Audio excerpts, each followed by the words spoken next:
সুপ্রিয় ষষ্ঠ শ্রেণীর শিক্ষার্থী বন্ধুরা, আজকে আমরা 5 নম্বর অঙ্কটা দেখব। কোন বৃহত্তম সংখ্যা দ্বারা 100 কোন বৃহত্তম সংখ্যা দ্বারা 100 ভাগ করলে প্রত্যেকবার ভাগশেষ 4 থাকবে।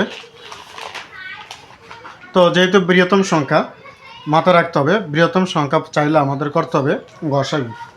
তো খেয়াল করো, যেহেতু বৃহত্তম সংখ্যা দ্বারা 100 ও 184 ভাগ করলে প্রত্যেকবার ভাগশেষ কত থাকে 4 থেকে যায়, তাই সংখ্যাটি 100 - 4 মানে 96 ও 184 - 4 180 এর গসাগু। তাহলে আমরা 96 180 এর ইউক্লিডীয় পদ্ধতিতে আমরা গসাগু বের করলাম। কেউ যদি ভাগ প্রক্রিয়া করতে চাও তাও হবে, কেউ যদি মৌলিক গুণিনক পদ্ধতি করতে চাও তাও হয়, কোনো সমস্যা নেই।